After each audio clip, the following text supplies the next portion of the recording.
All right, so that's what's coming up later on right here on the show. And surprise, we've got our first batch of guests right here in front of us. And we'd like to know how they're doing. My lady over here. Yeah, I'm doing great. My name's Nicci Giles, and I'm marketing and stakeholder relations for Funza. Wonderful. Lady and I am Zimkhitha Mlanzeli, aka Vixine Jones. I'm an editor and a writer for Funza. Okay, I love that. Vixine Jones. I'm doing pretty awesome myself. I'm Sicelo Kula. I'm a serial writer and a blogger for Funza, and I'm also a law student at UWC. Yeah, I was going to say, don't forget out the law part. Yeah. Just so everyone knows how busy you are. These guys do so much, I tell you. Yeah. All right, I'm let's go super check excited. Let's go check out what they're about. After this clip.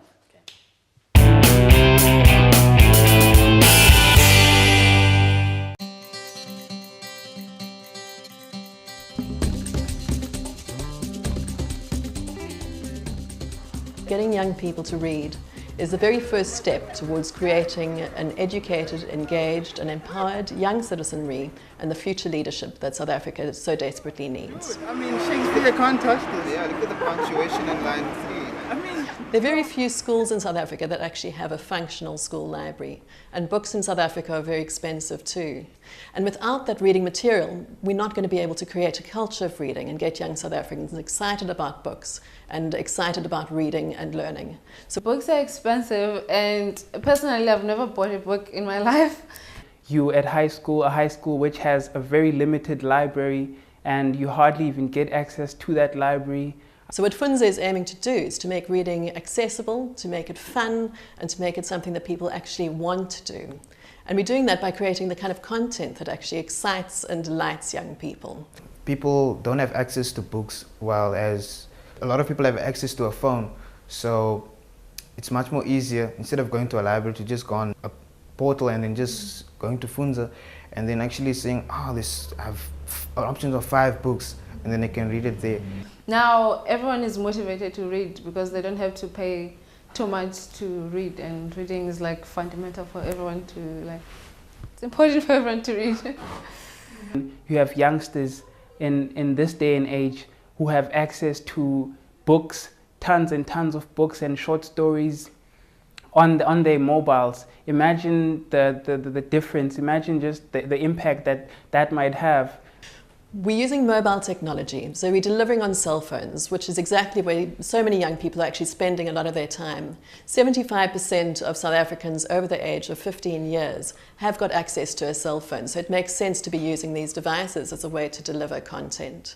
It's very portable, so like if I'm on my phone and then I'm, let's say, in a taxi, if I'm on my phone, let's say I'm riding with my car to school or something, then it's much more easier than taking out thousands of books and having a heavy bag. More than 50,000 unique readers are actually accessing the site, and the average session time is 14 minutes, which shows that there's significant amount of reading actually happening on the Funza Mobi network. Funza has a responsive website that is available on the internet and on smartphone devices. We're also on the Mixit platform, which is a widely successful South African social network available across the board, from smartphones to feature phones, which means that youth on low-end devices are able to access us cheaply, even in rural areas. And so at the moment they can read, they can also comment on stories. So we ask questions at the end of chapters, and they can give us their feedback. They can either answer the question or say big ups to the author. We've got a share button at the end of every page, and so readers can click on that and choose which of their friends they're wanting to share that content with too. And that way we're able to grow the platform in a very organic way. At the moment, we have a lot of quality content that has been accessed by a large number of users. We also have aspects that involve surveys, questionnaires, and an attempt to quantify the understanding that users actually have of a text. We're aiming to improve and extend these capabilities. In particular, we want to add gamification aspects that allow the users to engage more with the texts and with each other. So we've got a Funza fans section in which young readers can become writers too and get their own work published, and getting then also comments and feedback from readers too. So many of the comments from writers are that they've grown in confidence, because they can see their work being published. They feel that their story suddenly holds enormous value. I started reading the comments from Funza readers, and when they liked my story, it felt great. I felt great. Most of our readers don't have computers at home, so the way that they actually send us their stories is that they type them on their cell phones. Old feature phones, they're typing out letter by letter by letter. Sometimes, you know, big is 2 little button presses. But the fact that hundreds do shows how much value they actually place on having this space in which to get published. I enjoying the party. Pam asked and as they reapplied their lip gloss. As always, your aunt has invited some of the most attractive men in town. It's raining men, said Aunt Siwe.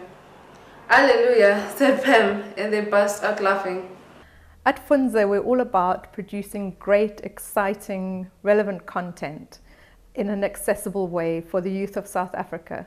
We're also passionate about using fiction to bring about social change and shifts in attitudes, creating empathy with our readers for the characters in our stories. You read, you dive into a book, you lose yourself in a book, you discover these characters, their idiosyncrasies, and you discover what makes them special. And the important thing is that these characters are based on real life people. In 2014, Funza is an exciting project bringing the South African Constitution's Bill of Rights to life for youth across South Africa with a series of short stories around each of the rights. At the moment, many of our users are on feature phones, but we're seeing a transition to smartphones. We're seeing a rollout of Android tablets, and we need to be on those platforms as our users migrate to them.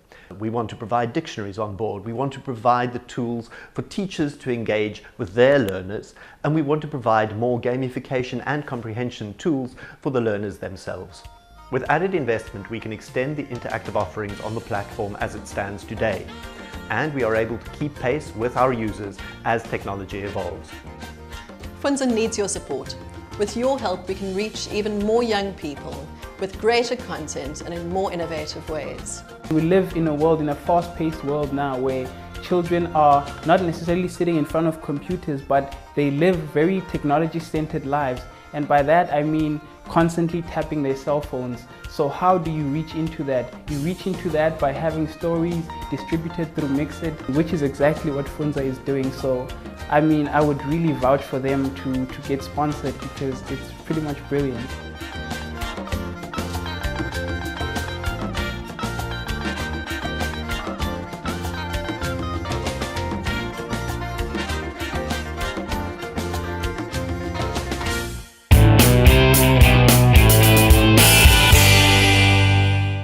Well, Eps, we are back, and remember, we are on a Manic Monday, and of course, we're doing crazy things right here in the studio. Put a hashtag on it, and write about us right here in the studio. It is hashtag EKSE, E-K-S-E. That's what it is. Or Mills and Nella. Or Mills and We Nella, can make that a thing. We can just. Anyway, we introduced some people a little bit earlier on right here, and of course, we've got them in the studio, and they're looking mighty fine, I must say. Yeah, it looked cool.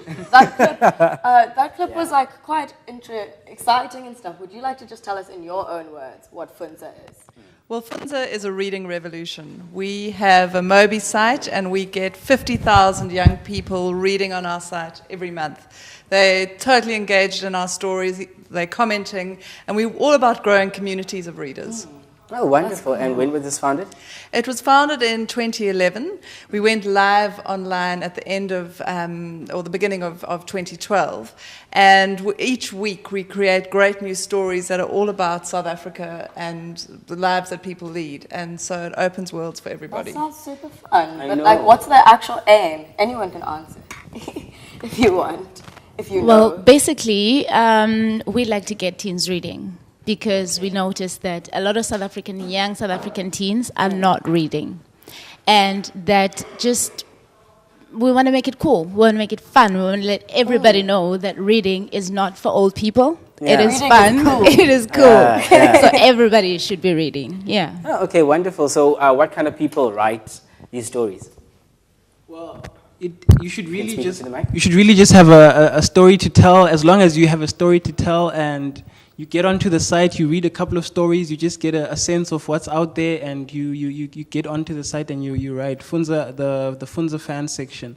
That's pretty much part of how I came up as a writer as well. Not only through winning the competition, but also just getting a platform through the fan section and getting a sense of what the people out there want, because you get an immediate response. Yeah. it doesn't feel as formal as that whole publishing thing where you have to search for publishers and stuff. Yeah. And you were also a writer. How did you hear about Funza? Oh my God, that is a Cinderella story on its own, actually. I was basically a call center agent, customer relations, and then, you know that point in your life when you feel your life is going nowhere, slowly? And so I was sitting on the train, heading home on my phone one day, and then my one contact wasn't there on Mixit. And I got this message that, come read. We've got exciting romance novels and drama. So I clicked on it, and then there we go, a library on my phone. So from then on, I was reading and reading and reading and reading on my cell phone. So one day I just decided I could write one of these stories because they were so real, so authentic. They sounded like my own life. And I wrote one, sent it through, and like Sicelo said, immediate response.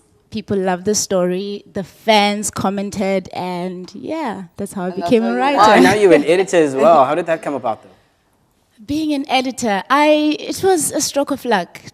I basically asked them, is there anything that you know that I could do in publishing? If I could scrub your floors, let me know. If I can make you tea, let me know, because I just want to work in publishing. Yeah. And apparently my work was good, and people were loving it. So they made me an offer, and I said, I'm not going to refuse it. So, Amazing. That is a Cinderella story. It is, actually. And I'd like you to walk us through your journey as well.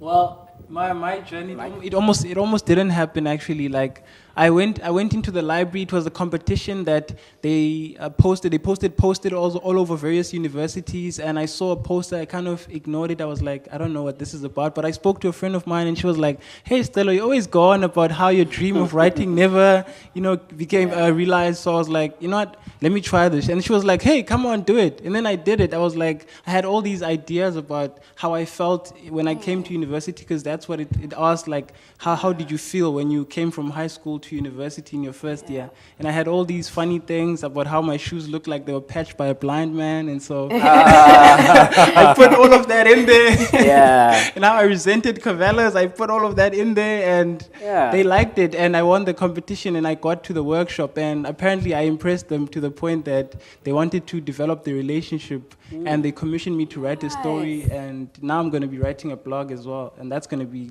quite challenging. That's going to be fun. That is so cool. Especially with the law on the side. Exactly. Funny you mentioned that, because I was about to ask him if it doesn't interfere with his studies in some way. Well, it's all about trying as much as you can to manage your time. I mean, I have moments where I'm just sitting at home and I'm quiet and I'm just planning it all out in my head, because I won't lie, it's tough. But at the end of the day, it's necessary to make me happy and to make my CV look, I don't know, all the more impressive, I suppose. Yeah. That's so cool. And just to add to that, I think we've had so many students who've spoken about how, as they've started reading and found themselves hooked into these stories that are so cool, and you can comment and you want to read the next chapter, they've actually seen how much easier their work has become, because the language just flows and they're better at writing, and it's actually helping their studies. So it's a really good thing. Why is it so encouraged to read? I mean, people love reading, but why is it necessary to have this? Yeah. I think, number one, it does improve your language and your ease with words. But the other thing is that it really opens up worlds for you. You start understanding how other people live, what their lives are about, and you learn to develop empathy and not just think that your way is the only way to do things or to think about things. So I think those are really important reasons to read. And it's fun. Okay. And just for our audience's interest, what attracted you to these two writers? Well, you know what? I think the main thing is that they spoke the truth. They wrote about what their lives were about.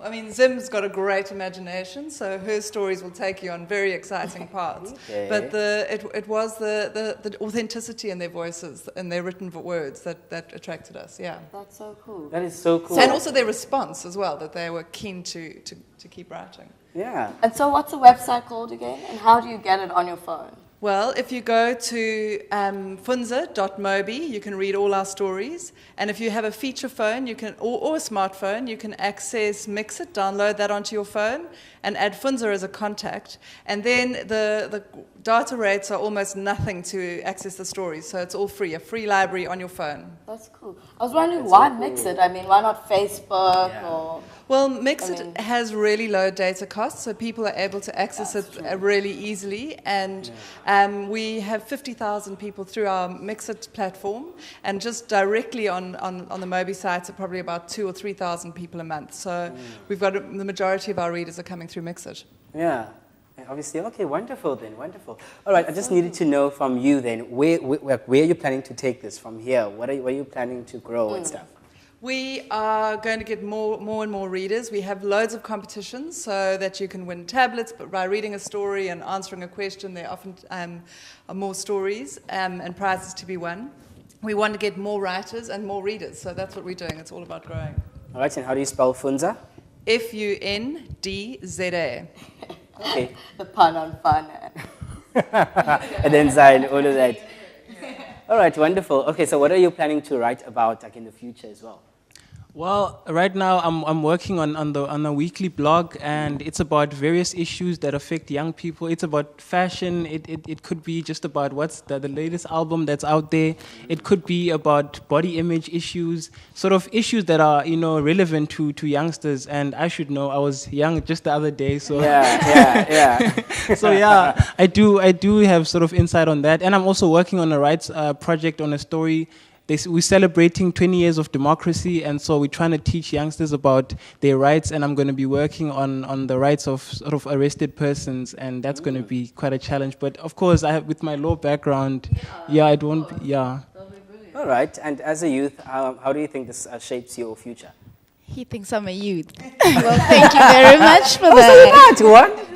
Gosh. This is awesome for me because, for one, I never studied for it. It was never something that I thought I could become. And then here I am, an editor, and I help other young writers to be where I am. It opens my world largely. I mean, I'm here now. I think I might write myself a little story and publish it on the site. Is there any other way to get a hold of you besides just the website? Yes, definitely. Social media is the way to go. We are on Facebook. You can like us. It is the Funza Literacy Trust. Follow us on Twitter @Funza Club, or you can send us an email. Like if you want to write, send it to writing@funza.co.za, or if you need any other info@funza.co.za. If you in DZA. That's correct. Wonderful. Just need to make sure. All right. Thank you so much for coming, guys. And hopefully I wish you well for your future endeavors. Thank you for having us. Awesome. Wonderful. All right, I just need to let you know we've got 2.6 million viewers right here, of course, on CTV. And we'd like you to come in and advertise for us for maximum exposure. Dial the number 021-448-0448. Alternatively, visit our email or email Pinwell at sales@capetowntv.org to get maximum exposure. The space can be yours. Anyway, we're going to out and about. What about now? Let's go check out what Let's they go did. check out what happened out there.